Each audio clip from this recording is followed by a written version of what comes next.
पाकिस्तान चुनाव को अमान्य घोषित करने सुप्रीम कोर्ट में याचिका दाखिल। केयरटेकर प्रधानमंत्री बोले, नतीजों में देरी का मतलब धांधली नहीं। इलेक्शन कमीशन ने भी सफाई दी है। ये दैनिक भास्कर की खबर आपको बता रहे हैं। दैनिक भास्कर अखबार में इस खबर को लेकर पूरी तरह से विस्तार से चर्चा की गई है। और चलिए आगे बढ़ते हैं, बात बिहार की कर लेते हैं। बिहार में नीतीश सरकार फ्लोर टेस्ट में पास हो चुकी है। विश्वास प्रस्ताव के समर्थन में पड़े 129 वोट, विश्वास प्रस्ताव के खिलाफ एक भी वोट नहीं। आरजेडी के विधायकों ने तेजस्वी यादव के साथ वॉकआउट किया। तो बिहार की राजनीति में कल हमने बहुत कुछ देखा और उसके बाद बयानों का दौर भी खूब सामने आया, लेकिन तेजस्वी यादव ने क्या कुछ कहा, एक बार वो भी सुन लीजिए आप। थाना निर्धारित स्थान पर ही समय पर बोलिएगा माननीय नेता। पॉइंट ऑफ ऑर्डर है महोदय, पॉइंट ऑफ ऑर्डर समय पर आप बोलिएगा। पॉइंट ऑफ ऑर्डर अभी माननीय सदस्य को बोला गया, बोलने अध्यक्ष महोदय पॉइंट ऑफ ऑर्डर है। मान्यता ये रही है कि जो सदन जिस दल के सदस्य है, मतदान तक उनको अपने ही सीट पे बैठना होगा, नहीं तो ये अमानवीय माना जाता है। मतदान जो है अमानवीय माना जाता है। अभी बहुत चल रही है, समय पर होगा। माननीय महबूब आलम जी परंपरा के अनुसार आपको देखना होगा महोदय। तो विधानसभा में तेजस्वी यादव का स्टेटमेंट। डील के तहत कर्पूरी को भारत रत्न, कर्पूरी का नाम लेने वाले संघ के साथ ही तेजस्वी यादव ने बात की। जरा सुनिए एक बार। हम तो यही ना खाली कह रहे कि भाई जो प्रहलाद जी, हम आपका धन्यवाद करते हैं कि इतना दिन तक आपने पार्टी का झंडा बुलंद करके रखा और आप स्वस्थ रहिए।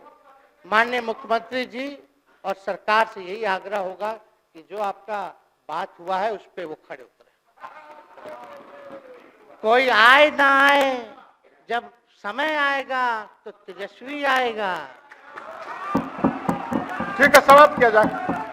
याद कीजिएगा, मेरा छोटा भाई चेतन जब थका करके कहीं आप लोगों ने कुछ नहीं किया तो हमने टिकट इसको देकर के जिताने का काम किया। और इनके पिता के गुण पे नहीं, इनके गुण पे। नौजवान लोग रोड मैप है, लंबा चलना, नया टीम बनाना है। नौजवानों को हम लोगों ने टिकट दिया। नौजवान आए राजनीति में, राजनीति करे, सकारात्मक राजनीति करे, बिहार को आगे लेकर के जाए। थका हुआ लोग नहीं चाहिए था हमको, लेकिन हमको पता है क्या क्या मजबूरी है। ये कोई नई बात नहीं है, बहुत दिनों से पीड़ित है और इस पीड़ा में कहीं भी रहे हम इसके साथ हैं। और नीलम जी, जो आप महिला हैं, आपने जो निर्णय लिया हम स्वागत करते हैं। छोड़िए, शांति शांति शांति शांति शांति। बस 2 मिनट हम कंक्लूड करेंगे। नीलम जी आप महिला हैं, हम आपके निर्णय का स्वागत करते हैं। बात बने ना बने बाद में हमको जरूर याद कीजिएगा। हम तो नीतीश जी को एक दशरथ जो पिता है उनके रूप में वैसा गार्जियन मानते हैं कि भाई कई बार जो है इन्होंने कई बार आप लोगों के सामने भी बोला आप तो यही करेगा, यही आगे बढ़ेगा। तो चलिए, नौजवान लोग ना आगे बढ़ेगा, आगे काम करेगा। लेकिन कई बार मजबूरियां रही होंगी इनकी, जैसे दशरथ की मजबूरी थी, राजा दशरथ की, कि राम को जो है वनवास जो है भेज दिया गया। लेकिन उस बात को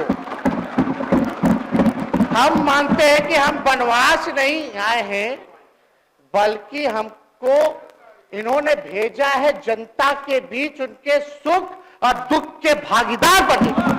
माननीय मुख्यमंत्री जी हमारे लिए आदरणीय थे, हैं और हमेशा रहेंगे। हम इनकी इज्जत हमेशा करते आए हैं और करते रहेंगे। और हम तो कई बार इनके नेतृत्व में काम करने का मौका मिला और हम लोगों ने काम किया मिलकर के, इसमें कोई दो राय नहीं। आगे हम सारी बात को भी हम अपने आप लोगों के समक्ष जो है रखने का काम करेंगे। हम तो नीतीश जी को एक दशरथ जो पिता है उनके रूप में वैसा गार्जियन मानते हैं। श्री तेजस्वी प्रसाद यादव अपना पक्ष रखें।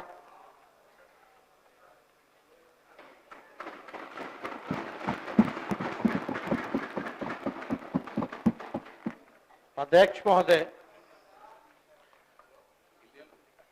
हम इस नई सरकार के विरोध में खड़े हैं और सबसे पहले हम माननीय मुख्यमंत्री जी को धन्यवाद देना चाहते हैं कि लगातार 9 बार उन्होंने शपथ लेकर के इतिहास रचने का काम किया और 9 बार तो लिया ही महोदय, लेकिन एक ही टर्म में 3-3 बार लिया, ऐसा अद्भुत नजारा हम लोगों ने नहीं देखा। तो विधानसभा में तेजस्वी यादव के स्टेटमेंट को आप सुन रहे थे और कुछ देर पहले वो ये कहते हुए नजर आए थे कि नीलम जी आपके फैसले का हम स्वागत करते हैं। इसी से जुड़ी हुई जानकारी आपको दे रहे हैं। अविश्वास प्रस्ताव पर वोटिंग से पहले आरजेडी को झटका लगा। पाला बदलने वाले विधायकों पर तेजस्वी का तंज और चेतन आनंद को हमने विधायक बनाया, प्रहलाद जी जब कोई नहीं होगा हम होंगे, नीलम जी के फैसले का स्वागत करते हैं। और देखिए लगातार उनकी तरफ से ये तमाम बातें स्टेटमेंट उनकी तरफ से दिया गया, आपको सुनाते हैं। सारा निर्धारित स्थान पर ही समय पर बोलिएगा। एक मिनट, माननीय नेता, पॉइंट ऑफ ऑर्डर है महोदय, पॉइंट ऑफ ऑर्डर, समय पर आप बोलिएगा। पॉइंट ऑफ ऑर्डर, अभी माननीय सदस्य को बोला गया, आप बोल रहे थे। अध्यक्ष महोदय, पॉइंट ऑफ ऑर्डर है। मान्यता ये रही है कि जो सदन जिस दल के सदस्य है, मतदान तक उनको अपने ही सीट पे बैठना होगा, नहीं तो ये अमानवीय माना जाता है। मतदान जो है अमानवीय माना जाता है। अभी बहुत चल रही है, समय पर होगा सब कुछ। माननीय महबूब आलम जी, परंपरा के अनुसार आपको देखना होगा महोदय। तो विधानसभा में नीतीश ने कहा विपक्ष मेरी बात नहीं सुनना चाहता और 2005 के बाद सांप्रदायिक हिंसा खत्म। तो बयानों की तीर भी खूब चले। लालू राबड़ी राज में क्या हुआ इसका भी जिक्र उन्होंने किया। 2005 से पहले बिहार में सबको डर लगता था। 2005 के पहले का इतिहास देखो। नीतीश का ये बयान आपको बता रहे, सुनिए क्या कुछ उन्होंने कहा। और आप लोग काहे के लिए इधर उधर है? इधर वाला सब आपका साथ देगा। आपको जब कोई समस्या हो आकर के मिलिएगा और आपकी समस्या का भी समाधान हम लोग करेंगे, चिंता मत करिएगा, हम सबका ख्याल रखेंगे। लेकिन राज्य के हित में काम कर रहे हैं और राज्य के हित में काम होगा।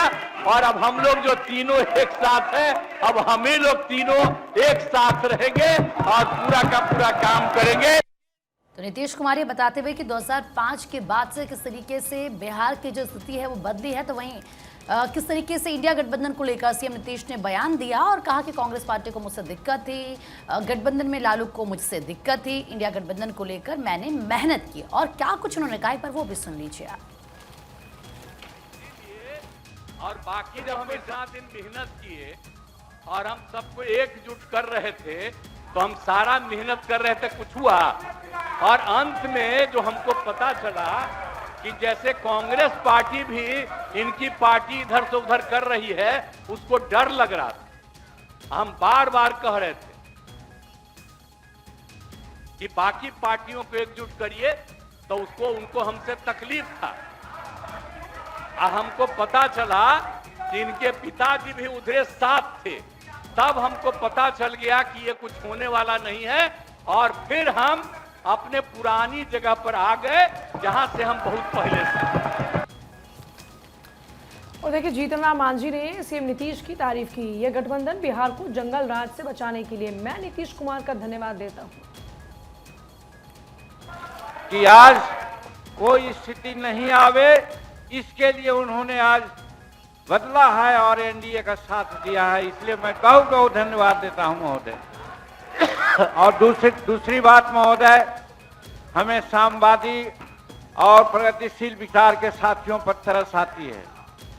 कभी नहीं इन्होंने कहा कि जितनी परीक्षाएं यहाँ पर इशू हुई है और जो रसीद कटा करके बैठे हुए हैं, सैकड़ों एकड़ जमीन किसके कब्जे में है, ये बताने का काम इन लोगों ने नहीं किया है आज। लेकिन डिप्टी सीएम सम्राट चौधरी ही का तेजस्वी पर निशाना और 5 विधायकों के गायब रहने पर सम्राट चौधरी भड़कते हुए नजर आए।